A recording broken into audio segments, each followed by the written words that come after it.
Buenas noches a todos. Le habla el doctor Restituyo, presidente de APSI, que es la Asociación Hispana de Profesionales de la Salud incorporada en New York.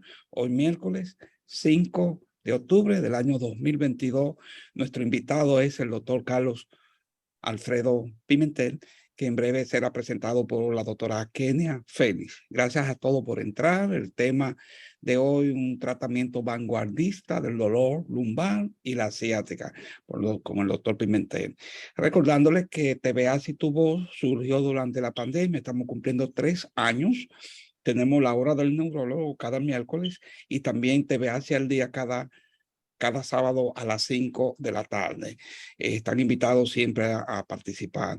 Se emite este programa desde New York, New Jersey, proyecta las actividades de nuestra membresía, de nuestra asociación. Ya hemos mencionado en el programa anterior, Medination, una compañía que hace investigaciones, están radicadas en 30 países, la fundó Jorge Toro, un ingeniero de informática colombiano en Michigan, y ofrece oportunidades a las enfermeras y a los médicos que quieran hacer investigaciones en diferentes campos. En este caso están estudiando un nuevo producto para la hipertensión y si usted quiere integrarse, pues está invitado a ser parte de esas investigaciones que ellos le cubren, pagan tanto al paciente como al médico o a la enfermera.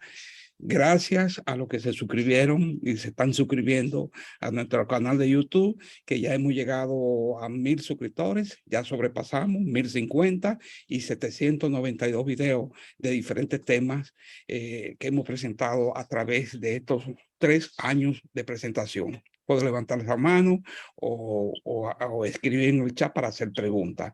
Esta asociación la fundó el doctor Eliseo Guzmán, doctor Bautista, doctor Williams, y colaboran varios profesionales jóvenes que están integrados recientemente a nuestra asociación. También la doctora Frances Robles, que está en la Florida, nos ayuda con, fue la primera presidenta. Este programa de TVA se colabora el doctor William, Elba, Kenia, doctor Ruiz, siempre nos ayuda con los referimientos del hospital de Darío Contreras, pero también de la Policía Nacional. Y ya hemos tenido varios invitados que han llegado a través de neurocirujanos, especialistas, neurólogos, especialistas en la columna, como en el día de hoy. Así que nos sentimos muy contentos y agradecidos del esfuerzo que él hace. Decirles que usted puede ser miembro de esta institución si tiene un título de enfermería, de medicina, bioanálisis, con su copia de título, su foto digital y el pago de $100 se convierte en miembro. Nuestro invitado en el día de hoy no representa ningún conflicto de intereses, ninguna compañía farmacéutica, y además, pero sí le pedimos que puede compartir sus redes, su teléfono para fines de referimiento de contacto, lo puede escribir en el chat también, a toda confianza. La asociación ayuda a los inmigrantes, a los jóvenes que llegan, cuando llegan sin dominar el idioma, sin tener un examen aprobado, en obtener empleo haciendo certificaciones cortas, como de asistente médico, asistente dental, asistente de terapia física, o puede ser también sacando sangre, que a través de este título pueden obtener un empleo más rápido. Por eso siempre destacamos este programa que hace más de 15 años lo estamos ofreciendo. Siempre tenemos varios eventos, estamos ya terminando las ferias de la salud. Esta va a ser en la Florida, que estamos apoyando una iglesia y una institución comunitaria que va a hacer su primera feria en Lake World. Están invitados el que viva en la Florida o quiera integrarse. Eso va a ser el sábado 12 de noviembre de este año. Y en el día de hoy la noticia es que la doctora Kenia Félix va a conducir una rifa de un libro, el libro que se llama Radiografía de un sueño logrado, por el doctor Eliseo Guzmán, que es el fundador de nuestra institución, que dice que usted puede, con su nombre, por favor, si puede anotar su nombre, en el caso de que no tenga el nombre puesto, para que Kenia pueda tomar su nombre y entrar a la tómbola, a la rifa de este libro, que al final del programa ella lo va a anunciar. Y gracias al doctor Guzmán por la donación. Quiero destacar que ya estamos en la fase fuerte de nuestro congreso médico que se va a celebrar en Filadelfia, el congreso número 20, que es el aniversario número 20 del Colegio Médico Dominicano de Filadelfia, en conjunto con el APSI, que somos nosotros. Tuvimos la oportunidad de fundar esta filial hace unos años allá en Filadelfia, y en este año tenemos un tour por la ciudad histórica de Filadelfia, una cena de gala y el congreso en sí. También tenemos talleres el sábado, presentaciones de póster, como lo mencionaba el doctor Ruiz hace poco. Están invitados a registrarse, a inscribirse. Para los que no pueden manejar, no quieren manejar desde New York o New Jersey, si usted vive en New Jersey o en New York, tenemos un bus disponible que lo hemos rentado con esos fines, bajo costo, no cuesta tanto dinero ir, venir en ese bus. Nos vamos a alojar en un hotel que de bajo costo también, no está tan caro, va a ser una inversión para todos ustedes de poder compartir con profesionales de la República Dominicana, de Honduras, de New Jersey, de New York, de diferentes ciudades con diferentes especialidades, sobre todo neurocirujano, psiquiatra, internista, cardiólogos, van a exponer en este congreso tanto el sábado como el domingo.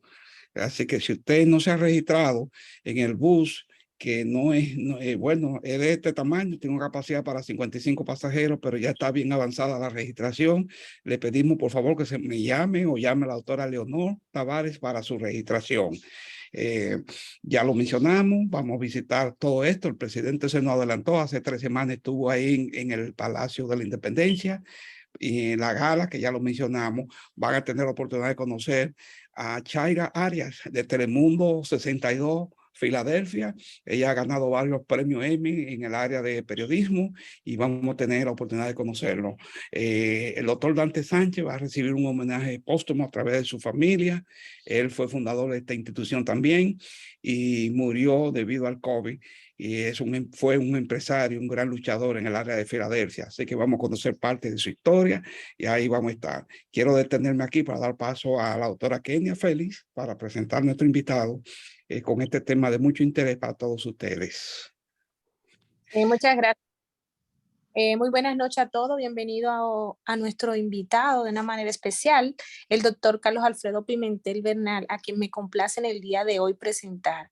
Él es un médico súper preparado, con un posgrado en neurocirugía, egresado por el programa del Hospital Universitario Dr. Darío Contreras, avalado por la Facultad de Medicina de la Universidad Autónoma de Santo Domingo.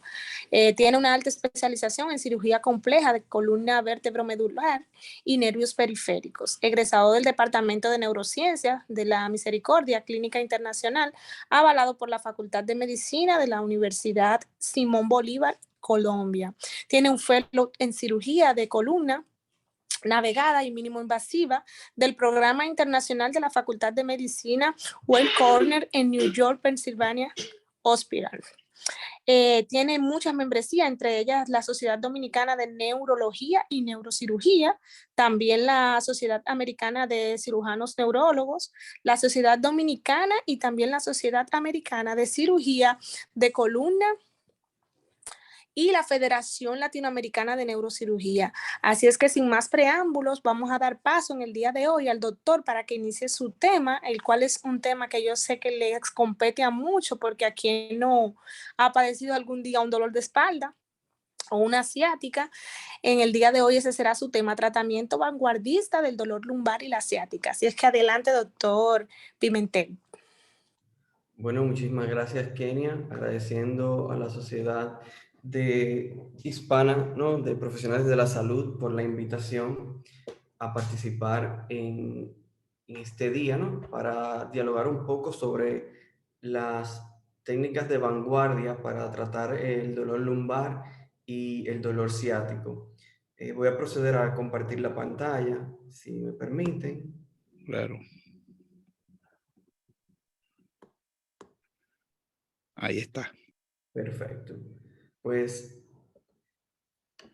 inicialmente quería que hiciéramos esto más bien como un conversatorio más que una exposición, pues el tema que vamos a tratar hoy en día es un tema muy común que afecta a gran parte de la población mundial y que tiene un trasfondo psicosociocultural y económico muy amplio. En ese sentido, quería aclarar que no tengo conflictos de interés en relación al tema en cuestión. ¿Y qué tenemos que decir del dolor lumbar? Bueno, el dolor lumbar es una patología muy frecuente a nivel mundial. afecta aproximadamente el 70% de la población del mundo. Se describe que a nivel mundial de por lo menos el 70% de las personas en algún momento han padecido un dolor de espalda baja, y de este 70%, aproximadamente el 25%, pues ha padecido de la ciática, que es el dolor que baja en el trayecto del nervio ciático por la cara posterior de la pierna y que se acompaña, ¿no?, de calambres, adormecimiento y sensación de disconfort. Esto es muy importante porque la cantidad de recursos que se gastan para tratar este tipo de problemas es muy amplia. Imagínense que solo en Estados Unidos, de las consultas ambulatorias de neurocirugía, del 32 al 35% de los pacientes que van a las consultas, pues acuden por un dolor lumbar. Ahora, dentro de esto, llama la atención que el 85 al 95% de estas personas que acuden a consulta primaria, pues no tienen un origen anatomopatológico identificable de su dolor lumbar. Esto quiere decir que luego de ser examinados con imágenes médicas, exámenes físicos, pues no podemos aceptar de forma precisa cuál fue la causa de su dolor, y lo podemos asociar a causas indefinidas o criptogenéticas. La porción de las personas que acuden a atención primaria con una causa que sea identificable, es decir, que al hacer los estudios, el examen, podemos identificar la causa de su dolor, es menos del 15%.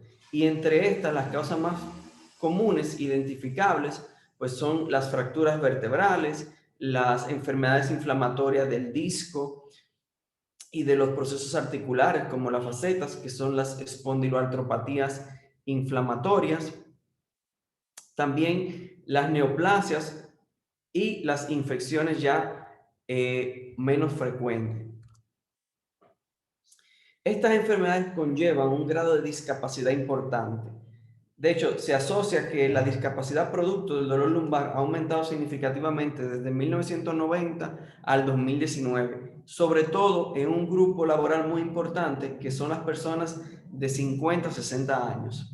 Aproximadamente el 70% de estas personas pierden años laborales en el rango de su edad de 20 a 65 años.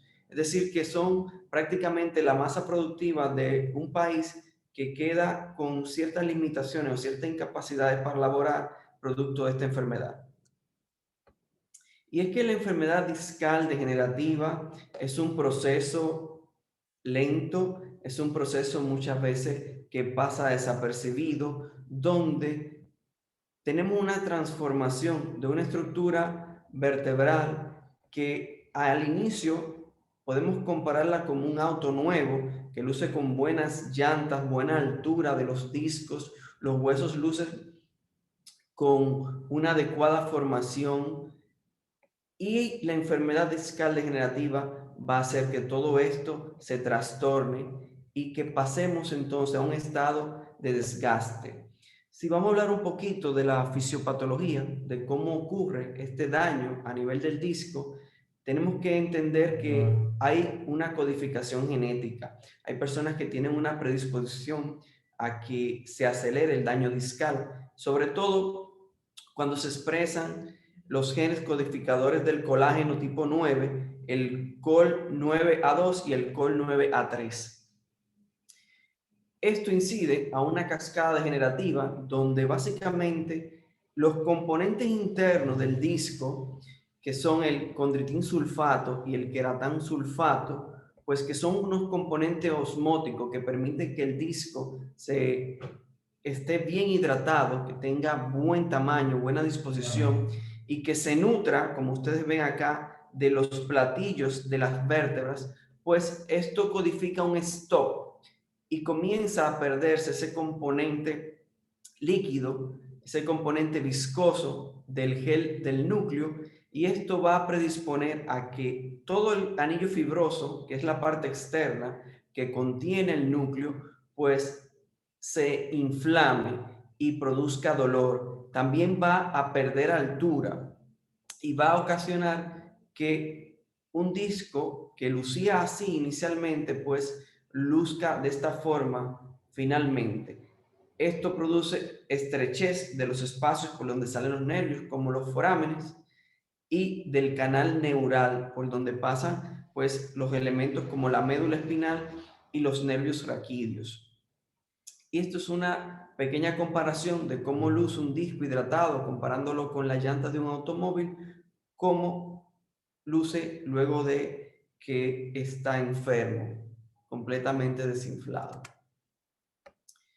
Acá podemos observar la anatomía clásica del disco, un anillo fibroso que está compuesto por aproximadamente 15 a 20 láminas de fibrocartílago, y en el centro, pues esta matriz líquida, principalmente compuesta de condritin sulfato, queratan sulfato, colágeno tipo 2, colágeno tipo 1, que es lo que va a ser protruido o lo que va a comprimir cuando hay un daño a nivel del anillo. Y esta es una de las pocas causas identificables iniciales que tenemos del dolor lumbar, que es el desgarro del anillo fibroso. Es cuando el anillo fibroso pues se rompe, generalmente lo hace más en la parte posterolateral y posterior, y justamente en esta parte posterolateral es que llegan terminaciones nerviosas provenientes del ganglio de la raíz posterior, que se llama el nervio sinovertebral, que se encarga entonces de inervar esta zona. Al romperse, esto produce que el núcleo, que es una sustancia la cual es muy irritativa para la vaina del nervio, pues entre en contacto y ocasione una irritación del nervio, lo que se conoce como neuritis, y lo que va a llevar a cabo el dolor. Como ustedes pueden ver acá, estos son los distintos grados de daño discales que uno puede observar en una resonancia magnética. Esto fue descrito por el doctor Firman, y va avanzando desde un disco que está meramente sano, con buena altura, buena hidratación, hasta un grado 5, que es un disco totalmente aplastado, pues que ha perdido altura, que tiene protrusiones en la parte posterior y donde el hueso ya resulta pues con cambios inflamatorios. Es bueno destacar en este punto porque nosotros generalmente asociamos que el dolor ciático pues se debe por la compresión directa de la hernia al nervio, y realmente no es por eso. Se necesitaría una compresión muy fuerte para que produzca solamente la compresión el dolor. El dolor está mediado por factores bioquímicos que están producidos, ¿no?, en el punto donde el disco contacta a la raíz, a la vaina de la raíz, y esto la irrita. Otra vía de producción del dolor es la isquemia venosa, que se produce por la compresión. O sea, esto presiona las venas que drenan, y esto causa una congestión de la circulación a ese nivel, lo cual produce el dolor. Y la última causa, que es la menos frecuente, es que una compresión sea tal que lastime o lesione la estructura axonal de la vaina nerviosa, ocasionando el dolor, ya un dolor de tipo neuropático puro. Entonces, cuando todas estas estructuras fallan, ya nuestro carro nuevo pues luce un poco desgastado, ya luce un poco atropeado, ¿no? Y podemos ver que entonces la columna comienza a perder su capacidad de cargar peso. Y es acá donde entra el concepto de inestabilidad de la columna, que fue descrito inicialmente por Kirkcaldy Willis, pero que luego White Panjabi trató de simplificar el concepto, y lo que nos quiere decir es que la columna pues pierde la capacidad para mantener las estructuras alineadas, de forma tal que no se produzcan deformidades, movimientos anormales, ni compromisos a las estructuras nerviosas.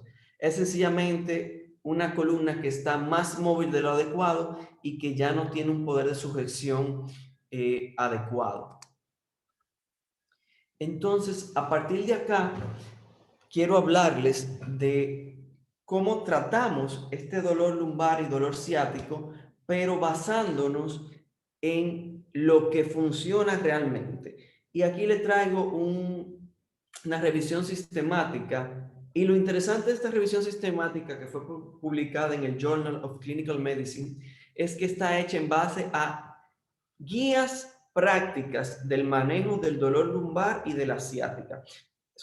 Es decir, estas son las guías que utilizan los especialistas para tratar los pacientes. Y las recomendaciones que salgan de ellas, pues, son las perlas, las cuales se deben utilizar, y es la base de la información científica con evidencia que tenemos a la mano. Entonces, ¿qué realmente funciona y qué no para tratar el dolor lumbar y la ciática? Bueno, aquí les muestro las guías de manejo en las cuales se hizo esta revisión sistemática. Ustedes pueden ver que es una guía multicéntrica de varios países: Estados Unidos, Canadá, Europa, Italia, Rusia, y todo esto trae a colación las formas en que ellos han demostrado qué da resultado y qué no, qué debemos hacer, qué no debemos hacer y qué podría funcionar.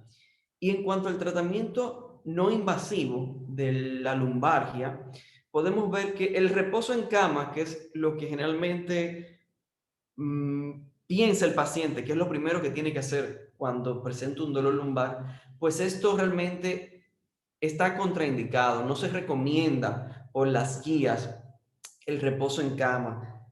Al contrario, lo que se debe hacer es iniciar una actividad física temprana. Se inicia un tratamiento con analgésicos de tipo AINES o combinado con opioides. Se puede sumar algunos relajantes musculares, pero luego de las primeras 12 horas o 24 horas que el dolor comienza a ceder, usted debe iniciar una terapia física que consiste en deambular, caminar, ambular. Es lo primero que debes de hacer para mejorar la sintomatología. Otra cosa que se recomienda hacer es obtener educación al respecto de la enfermedad. ¿Por qué? Porque así evitas las posiciones, las posturas, los movimientos que te pueden lastimar y provocarte la crisis. Y esto evita de forma significativa que las crisis sean repetitivas. Y otra cosa que está recomendada realizar es el manejo multidisciplinario. No solo el manejo farmacológico, sino la rehabilitación física y también un acompañamiento psicológico.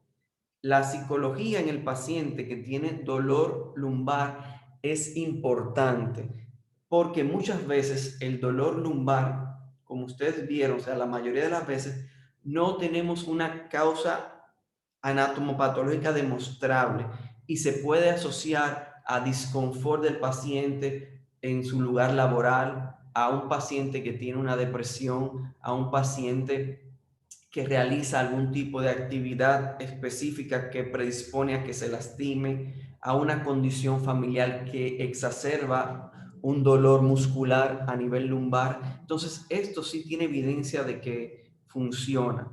Por ejemplo, la medicina alternativa como la acupuntura, según las distintas guías, pues los resultados son inconsistentes. La mayoría dicen que no hay evidencia de una función adecuada, por lo tanto no se recomienda.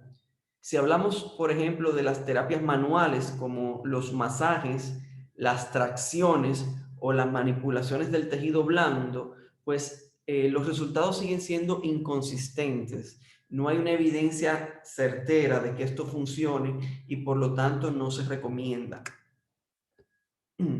Continuando con el manejo no invasivo, los corsés, las fajas, las ortesis, pues hay una evidencia consistente de que no se recomienda su uso en el dolor lumbar de forma aguda o de forma crónica. Estas fajas empeoran el dolor. Es diferente cuando el paciente tiene una inestabilidad, por ejemplo, una fractura, pues que necesita acompañamiento de una faja para disminuir el movimiento, pero en el dolor lumbar agudo o crónico, donde no hay una evidencia de qué lo está causando, pues esto está contraindicado y no se recomienda. Los ejercicios y terapia física están recomendados lo antes posible y la electroterapia como los TENS, los PENS y el Interferential Therapy, pues está con una evidencia consistente de que no se recomienda realizarlo porque no se ha visto mejoría significativa del paciente en base a estas terapias y resulta un gasto excesivo para el paciente. La terapia de ultrasonido, la terapia frío y calor e infrarrojo, pues sí puede mejorar la parte del dolor muscular, pero cuando ya hay evidencia de una enfermedad discal degenerativa, pues su función es inconsistente, no hay evidencia de que realmente funcione. En cuanto al tratamiento invasivo, la cirugía para los problemas de disco intervertebral, pues en la mayoría de las guías que se revisaron, incluyendo la guía americana de cirugía espinal, que es la del NAS, pues de forma común recomiendan que puede hacerse cirugía para mejorar los casos de lumbalgia, pero los casos donde tengamos una evidencia anatomopatológica de lo que está produciendo el dolor. Las terapias con inyecciones, que muchas veces los pacientes preguntan si se pueden hacer bloqueos, inyecciones epidurales, bloqueos facetarios, bloqueos transforaminales con esteroides, hay evidencia de que mejoran el dolor agudo, pero no cambian el pronóstico de la enfermedad. Entonces, la mayoría de las guías mencionan que el uso es inconsistente y realmente la mayoría no los recomiendan.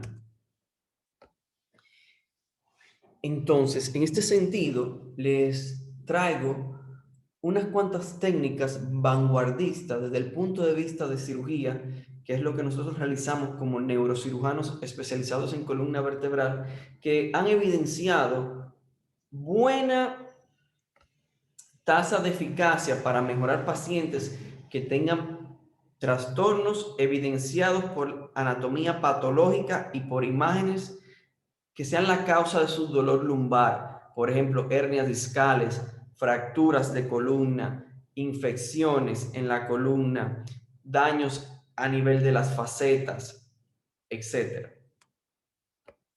Una de estas técnicas es el mini TLIF, que es un abordaje mínimamente invasivo por el cual se hace un reemplazo del disco utilizando unos retractores tubulares por heridas de aproximadamente 3 o 4 centímetros. Esto permite descomprimir los espacios raquídeos y foraminales y reconstruir la altura del disco del paciente. Aquí tenemos un ejemplo de cuándo utilizarla. Esto es una femenina de 57 años con un dolor lumbar a nivel del E4, L5, intenso en la escala visual análoga 8 de 10, con dolor de ciática, que es la radiculopatía, de predominio derecho, con una intensidad de 2 de 10. En este caso, lo que más molestaba al paciente era la lumbalgia. Y observen acá cómo se ve cambios a nivel de los platillos del E4, hernia discal, inflamación, movimiento de la vértebra que se conoce como espondilolistesis. Y aquí también se observa entonces estenosis del foramen por el disco intervertebral. Bueno, en este caso realizamos una artrodesis mínimamente invasiva por técnica de TLIF. Miren cómo se colocan los implantes, el implante que va sustituyendo el disco y unos tornillos pediculares para evitar que el implante se mueva y logrando una descompresión, como observan acá, del área foraminal, que es el área por donde cual sale el nervio, como pueden ver en la imagen. Aquí se observa la correcta colocación del instrumental y aquí tenemos la paciente con una semana de posoperatorio y luego de 3 meses con la ayuda de la terapia física, pues alcanzamos una mejoría significativa del dolor lumbar y prácticamente la desaparición del dolor radicular, con una mejoría de su discapacidad que solamente conserva un 10% de discapacidad, es decir, que una paciente funcional en el 90%. Otras técnicas que podemos utilizar es el mini PLIF. En esta no hay que quitar la faceta, o sea, no hay que quitar las apófisis articulares, simplemente hacemos una remoción parcial de esta parte de la vértebra que se llama lámina. Se hace a través de una hemilaminectomía, bien, y se puede hacer por una técnica abierta o una técnica mínimamente invasiva, que es lo que hacemos nosotros, ocasionando una recuperación más rápida, menos sangrados, y una de alta, pues mucho más rápida de su internamiento. Pues aquí tenemos un caso de un paciente masculino, 55 años de edad, con un dolor lumbar a nivel del L4-L5. Aquí usted puede ver una hernia discal que presiona el área posterior y lateral del lado derecho del paciente, ocasionando conflicto con la raíz descendente. Y también vemos un disco que está dañado, como ya lo comentamos, un disco que está deshidratado, que no brilla, que ha perdido altura y que el hueso pues se ve con cambios escleróticos. Bueno, en este paciente realizamos una técnica igual mínimamente invasiva. Esta es la comparación con mi dedo pulgar, aproximadamente 3 a 4 centímetros, donde se hace entonces la colocación de una caja intersomática con 2 tornillos pediculares y una barra correctora, todo a través de una herida de 3 o 4 centímetros, donde el paciente va a su casa al día siguiente. Aquí vemos la correcta colocación de los implantes, la correcta colocación del implante intersomático mediado por tomografía y aquí el tamaño de la incisión. Miren, aproximadamente desde el 1 al 5 centímetros para esa incisión y esa colocación de los implantes.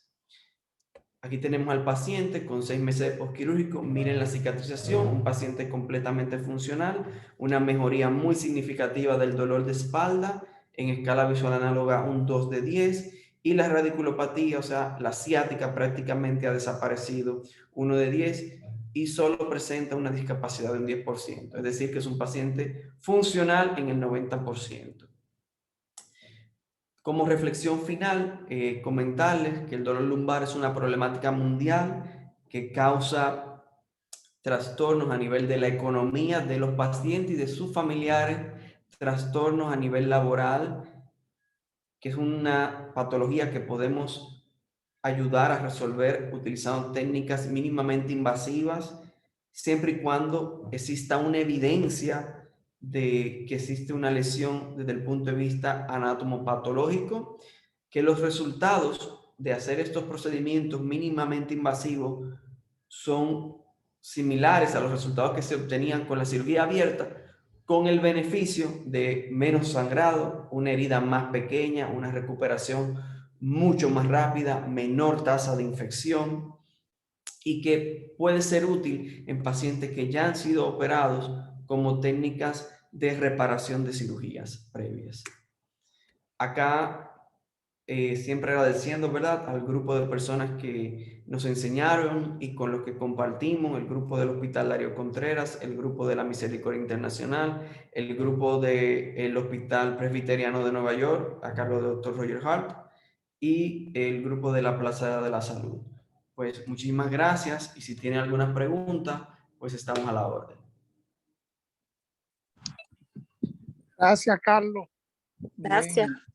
Bien presentado. Vamos a darle espacio a los dos invitados del programa. ¿Alguna pregunta, Kenia? Sí, vamos. ¿Tienen alguna pregunta? Pueden levantar la mano y pueden abrir su micrófono. Sí, están abiertos, ya pueden abrirlo. El doctor Williams creo que está en la línea, ya también puede entrar. Carlos.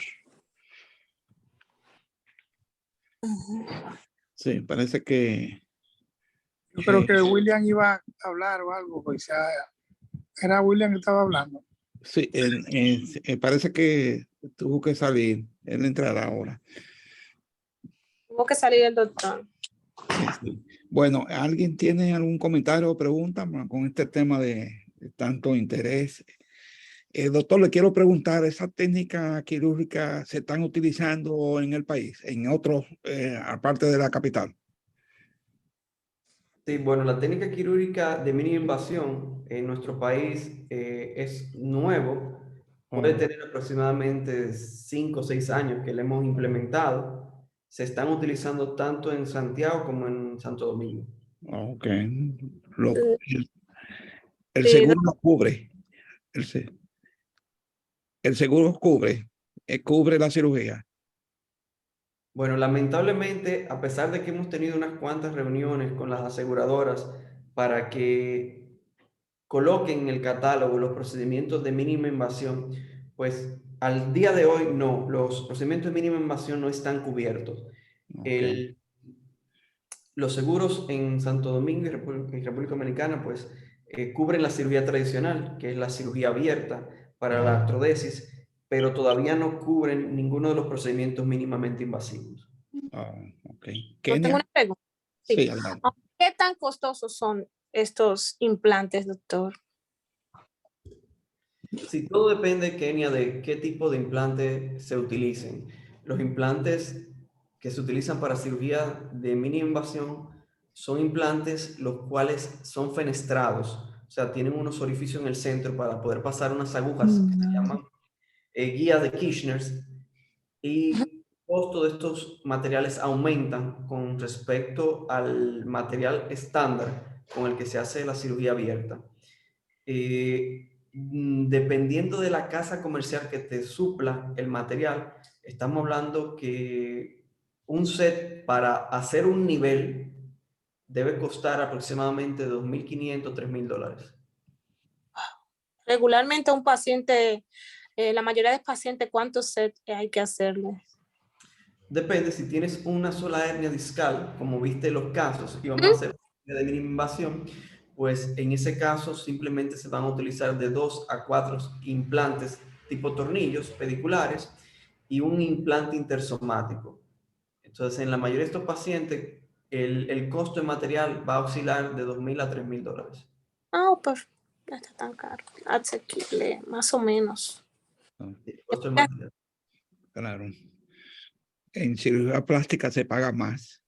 Sí, ya el procedimiento completo, o sea, ya el procedimiento... Ese no es exacto, ese no es el valor del procedimiento completo, Oh, eso es el 6. El del material. Ya el procedimiento El no, no. material. ronda los $8.000 a $10.000. Ay, eh, Ajá. ay, doctor. Kenia, no es así, ¿no? Que se calcula. wow, Eso es nada más los 4 tornillitos Dios mío. Oh, y la cajita. Pero el procedimiento como tal, entonces, porque, ok, que los materiales del seguro no lo cubran, pero el procedimiento sí lo cubren los seguros, ¿no? No, el material seguro te cubre el material. Lo que no Oh, cubre la técnica de mínima invasión. Si tú vas a oh, hacer cirugía abierta, que ya lleva una cicatriz mucho más amplia, que hay que descolar el músculo, o sea, se hace más daño al tejido muscular, el paciente va a salir con mucho más dolor, el paciente va a necesitar una recuperación mayor, que eso quiere decir que es más dinero para trabajar la fisioterapia, claro. es tiempo de incapacidad, que quiere decir que tú duras más tiempo sin trabajar, eso es menos dinero para el paciente. O sea, cuando tú lo ves a largo, tú lo ves completo, holísticamente, el procedimiento te sale más económico que hacértelo abierto.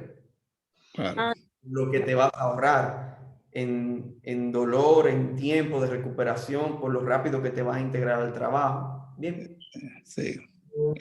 El doctor Williams está levantando la mano. Carlos. adelante. Déjame Doctor, ver. puede abrir su Ah, micrófono, doctor Williams. ¿puede el micrófono, doctor Ya Williams? sí. Ok. Adelante. Doctor Pimentel, Sí, le escucho. sí, buenas noches. ¿De dónde es usted? De Santo Domingo, República De la Dominicana. capital. Sí. Sí. ¿Usted tiene alguna familia en Sabana Grande de Boyá? ¿O tuvo alguna familia en Sabana Grande de Boyá? Creo que mis abuelos, ¿Cómo se llamaban tus abuelos? Luis Tejada, son los Tejada, Sí, que eran de allá, sí. ok. Pues yo conozco tu cara, lo que no me acordaba era la familia. Ah, bueno, qué bueno. Sí, Sabana Grande, dime una Boyá, hay un cosa, problema ahora doctor mismo. Pimentel, perdón. No he hecho mi pregunta, por favor. Sí, La arranca. buscan, arranca. Ay, no, era simplemente para saber qué familiaridad teníamos. Mira, ¿cuál es la edad promedio en la República Dominicana de que la gente comienza a quejarse de dolor de espalda y de discos herniados? Sí, mira, muy interesante la pregunta. En República Dominicana no tenemos estadísticas de eso. Yo te puedo decir el rango donde comienzan a presentarse y te puedo decir las estadísticas mundiales. Por ejemplo, en Suiza, aproximadamente de los 40 a los 50 años comienzan los pacientes a quejarse de dolor lumbar y hay una prevalencia de la lumbalgia de un 3%. En Sí. Estados Unidos, solamente en los varones hay una prevalencia del 20% anual para dolor lumbar. Y de hecho es más, en Estados Unidos el 3% de la población masculina trabajadora pues ya tiene algún procedimiento de columna realizado, ya sean bloqueos o microdisectomías. O sea, esa es la magnitud del problema que estamos hablando. ¿Y qué interpretación le podríamos dar nosotros a esta información? Yo creo que tú mencionaste muy bien al principio el impacto socioeconómico, psicopatológico del problema. Y si tú miras las dos poblaciones de los países tan diferentes que tú mencionaste, Suiza en Estados Unidos, y si tú ves el comportamiento social de las dos poblaciones, tú te das cuenta de las diferencias y las razones de las diferencias. Sí, claro. Estados Unidos tiene unos factores predisponentes con respecto a los suizos mucho más elevados. Primero, la población. O sea, el trastorno discal empeora con el sobrepeso. El cigarrillo lo empeora. O sea, los fumadores empeoran los daños a nivel discales. Así es, así es. Entonces, esos son dos factores predisponentes muy, muy importantes. Claro. Muy importantes en la población. Y Seguimos sabemos con... que el 50% de la población en Estados Unidos es obesa o en sobrepeso. Y si Claro. tú lo comparas con la población europea, es mucho menos el porcentaje. Mucho. Y la condición socioeconómica, recuérdate que la gente en esos países europeos tienen estabilidad social y emocional, en la cual tienen una protección social completa. Así Mientras es. que en Estados Unidos la Ujú. población es tan móvil y tan Vulnerable, temporaria, muy vulnerable. muy vulnerable, porque todo el mundo se la anda buscando como un peje. Exactamente. Así es, así es. Sí. Muy bien, doctor. Gracias. Está Carlos, un momentito, que levantó la mano de Anelis y luego seguimos contigo y también la doctora Mota, Karina. De Anelis puede abrir su micrófono. Adelante. Hola, buenas noches. Buenas noches. Doctor Pimentel, yo quería hacerle una preguntita. ¿Ese tratamiento se está haciendo aquí en Estados Unidos? Sí, sí, claro. Bueno, yo donde aprendí a hacerlo fue allá. O sea, yo me formé en mini invasión en el Hospital Presbiteriano con el doctor Halton y de allá pues fue que aprendí la técnica, ¿no? De mini invasión. Ya. Sí. Para comprar ese tratamiento de mínima invasión, ¿a dónde tiene que referirse uno primero para que lo estudien para ese tratamiento? Sí, inicialmente debe de ir a Medicina General para que le hagan una evaluación de su condición. O sea, si usted tiene dolor lumbar o ciática, para que determinen la causa del dolor lumbar o la ciática. Si usted entra en el grupo de que la causa es evidenciable, o sea, por anatomía patológica e imágenes se puede evidenciar lo que está causando su problema, pues entonces el médico le va a referir a un especialista en neurocirugía para que ya le haga una evaluación, para que determine si usted puede mejorarse con tratamiento conservador o si va a precisar un tratamiento invasivo. Exacto. Muy bien. Más Doctor Ramírez. Gracias, Dianelli. Doctor Ramírez, Carlos, en Massachusetts. Sí, sí, gracias. Muy buena exponencia, doctor Pimentel. La pregunta mía está dirigida, ya Carlos William ya se me adelantó. Los problemas socioeconómicos de las enfermedades es algo serio y más en nuestro país, ¿no? Y en toda Latinoamérica. La pregunta que yo tengo es, ¿se rechaza un paciente? Supongamos que tenemos un paciente, porque ahora hay una proliferación de gimnasio donde El hipertestosterismo es algo que anda por donde quiera y hay que lucir fuerte, músculo, en fin. Y vemos individuos jóvenes sometiéndose a esfuerzo físico que posteriormente van a dar al traste con problemas neurológicos. Carlos William sabe más de esto que yo.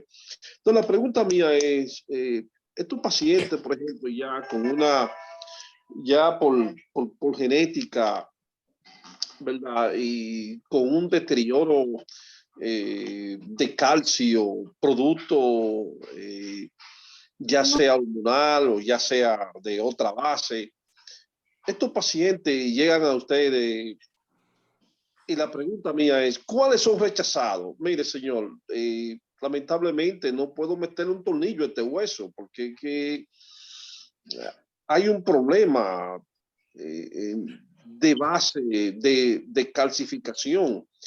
¿Ustedes rechazan pacientes o ustedes operan a todo el que llegue? Gracias. O sea, contraindicaciones. Gracias. ¿Rechazan o operan a todo el mundo? Gracias. Muy buena pregunta. Sí, le voy a contestar directo y luego le voy a hacer una anécdota porque me recordó algo. Lo primero es, estos procedimientos tienen indicaciones, sobre todo, y tienen pacientes a los cuales se les pueden hacer y a los cuales no. O sea, hay que ser altamente selectivo en el paciente que se va a realizar una cirugía de columna, porque como evidenciamos en la conferencia, el 85% de los pacientes con dolor lumbar no hay evidencia de por qué le duele la espalda. No llegamos a una conclusión para decir la causa exacta de por qué le está doliendo la espalda. Entonces, si se hace una mala selección del paciente, va a pasar lo que en Estados Unidos se conoce como el FBBS, el síndrome de cirugía espinal fallida, que es un paciente al cual se opera y continúa con su dolor totalmente idéntico, sin ningún tipo de mejoría. Y aquí viene entonces el 2% de demanda médica, cirujano de columna, hecha por pacientes que no se sienten satisfechos con los resultados obtenidos con su cirugía. Gracias. Ok, seguimos con la doctora Karina Mota. Muy adecuado. Sí, y gracias, doctor. Regáleme un segundo, doctor, para cómo no. contarle una anécdota al doctor. Cómo no. Sobre lo de los gimnasios. Mire, si es posible, les recomiendo que vea un documental sobre el fisicoculturista Ronnie Coleman. Es un señor que ganó en 5 ocasiones, si mal no me equivoco, el Miss Mundo de fisicoculturismo. Y la segunda vez que lo ganó, se lastimó la espalda por los pesos que levantaban y sus médicos les recomendaron que se podría mejorar con una reparación quirúrgica, pero que evidentemente no podía continuar haciendo este tipo de entrenamientos. Pues él continuó y se ve la crónica de todas las cirugías que tuvieron que hacerle, más de 6 cirugías, y al final el paciente quedó con una discapacidad severa, apenas puede andar con un bastón, producto que luego de su reparación inicial, él continuó haciéndole daño a la columna. Exacto. Por carga de peso. Sí, exacto. Karina, doctora Mota, adelante. Buenas noches, doctor Pimentel. Agradecerle por su ponencia excelente y traernos todas esas nuevas técnicas y vanguardias para nutrirnos aquí en la asociación. Tengo una pregunta que el doctor Carlos William también se adelantó. ¿Es algo que podemos prevenir? Usted también estaba comentando sobre ahora está muy de moda tomar colágeno, aparte de los ejercicios y todo eso. ¿Hay alguna forma de que se pueda prevenir todas esta patología como la ciática y alguna hernia discal o... Sí, correcto, Karina, te escucho, muchas gracias. Mira, una pregunta muy interesante, la prevención. Claro, sí es posible prevenir las enfermedades de la columna, teniendo en cuenta que hay un % de ellas que son degenerativas, o sea que cuando uno aumenta en edad pues el disco se va a desgastar de forma normal, el hueso se va a desgastar, va a molestar un poquito la espalda. Yo entiendo que el 80% de las personas de más de 65 años en algún momento durante la semana le da un pequeño dolor de espalda. Eso es normal por el desgaste que tienen los discos. Ahora, ¿qué podemos hacer para tener una espalda sana? Bueno, lo primero es no fumar. El cigarrillo tiene evidencia científica de daño a la estructura ósea de la columna y a la microcirculación que irriga los discos. Entonces, no fumar es importante. Mantener un buen peso corporal. A mayor peso, mayor sobrecarga tiene que hacer el disco, y mayor sobrecarga tiene que hacer la columna para sustentar el cuerpo. Entonces, si usted mantiene un buen control de peso, pues va a evitar que se dañe. También el sedentarismo le hace mal a las articulaciones. Las articulaciones necesitan movimiento para mantenerse funcionales. Entonces, una rutina de buen ejercicio, de una buena nutrición, pues va a ayudarla a que se preserven de forma más adecuada. Caminar 45 minutos, 50 minutos al día, pues ayuda a que las articulaciones permanezcan con buena movilidad. Y sobre lo que preguntaste de la ingesta de colágeno en específico, sí, mira, hay evidencia de que el colágeno ayuda a las articulaciones, pero en columna, que es el disco, es una articulación muy específica, pues no hay una evidencia significativa, no hay una relación significativa de que porque tomes más colágeno evitas el daño discal. Muy bien. Eso es con respecto al colágeno. Cómo no, gracias, doctor. Seguimos con Ani Herrera y luego el doctor Williams.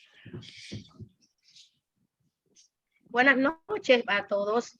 Un placer para mí, en verdad, estar en esta conferencia, porque pues tengo mucha familia que tiene esa condición y pues es importante para uno tener un poco de conocimiento, ¿verdad? En algo que cada vez va más en crecimiento, por lo que podemos ver, de acuerdo a lo que el doctor nos ha mostrado aquí.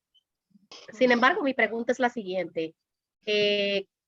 ¿Cómo podríamos, qué podría ser, qué técnica podríamos nosotros, que todavía nos falta para esa edad y que estamos tratando de tener una alimentación saludable, de hacer ejercicio, etcétera, como para prevenir? Ya yo escuché que usted dio algunas técnicas, pero mi pregunta más específica es, ¿qué podríamos nosotros hacer antes como prevención? Yo sé que usted dijo algunas técnicas, pero ¿qué podría ayudarnos a nosotros a prevenir esa situación que va en crecimiento cada día y que uno ve la familia como ay, no me puedo levantar, no puedo mover el pie, un dolor que tengo que... Y de acuerdo al desconocimiento que tenemos, porque vemos que la persona de una vez lo primero que quiere acostarse. Yo de verdad me sorprendí cuando usted nos dijo eso, porque lo primero que dice, tiene que acostarte, no te levantes, acuéstate derecho, etcétera, y es lo que menos debemos hacer. No sé si me doy a entender.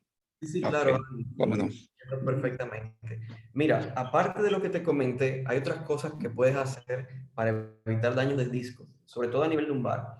Evitar cargar objetos pesados, evitar flexiones donde elevas objetos pesados por encima de 10, 12 libras, pues eso evita que el anillo se dañe. Bien, evitar los ejercicios de impacto. Un ejercicio de impacto es un ejercicio en el cual constantemente hay un salto, un brinco, donde el disco, que es un amortiguador, va a recibir impacto al chocar. Entonces, actividades como trotar con un mal calzado deportivo. Hay personas que a veces lo he visto que corren en zapatos de suela, eso le hace daño a la columna.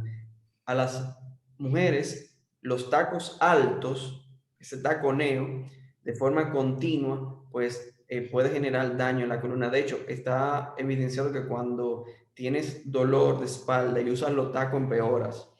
Entonces, el zapato deportivo puede prevenir ese tipo de daño. Y una cosa que quiero asociarles es el tema laboral. Estas enfermedades se asocian a profesiones específicas. De hecho, cuando nos llegan los pacientes a consulta, mi primera pregunta es, ¿a qué te dedicas?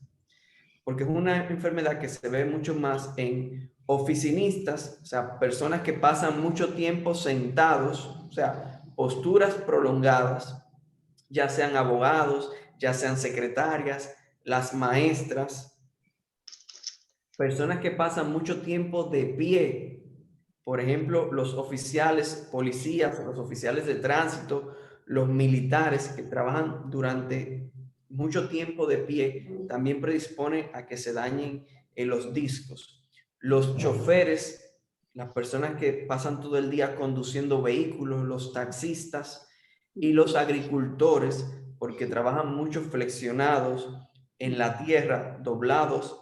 Entonces todo eso predispone a largo plazo a que acelere su daño en la columna vertebral y los discos. Exacto, excelente. Doctor Williams, adelante. Sí. Yo solamente quiero reforzar algunos de los puntos salientes de la conversación. El doctor hizo claro el énfasis de que muy poco porcentaje de esos pacientes son objetivamente operables. El dolor psicosomático no se puede operar. Correcto. Ni se mejora con la operación. El dolor psicosomático se empeora con el procedimiento.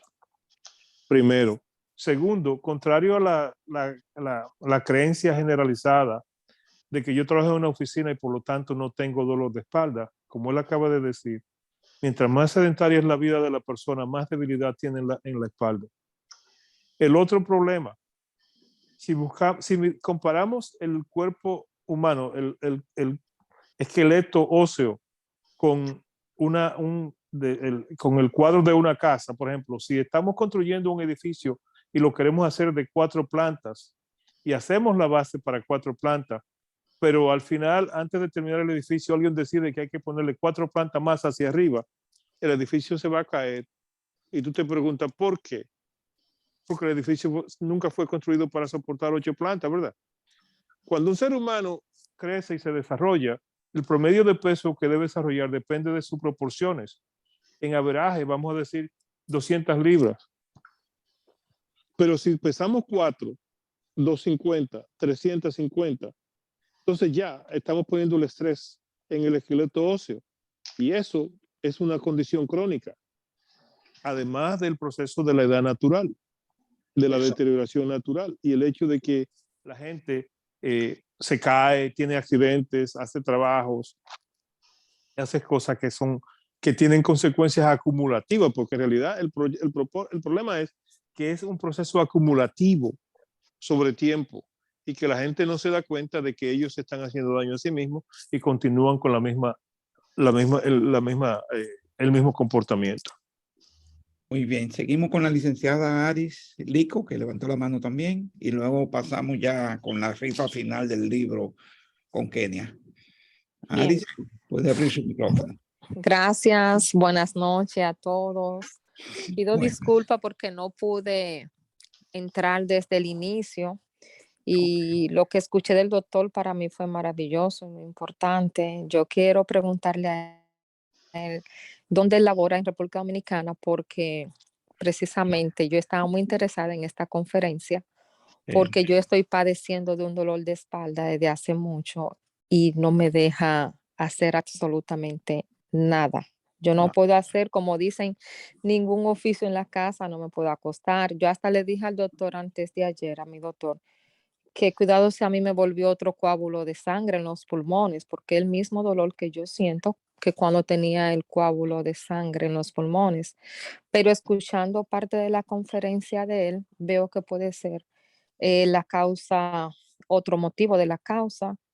Y también algo que me llamó mucho la atención porque yo pensaba ir al gimnasio, pero ya yo veo que yo no podía levantar pesas sin verme un especialista, por lo que le explicó.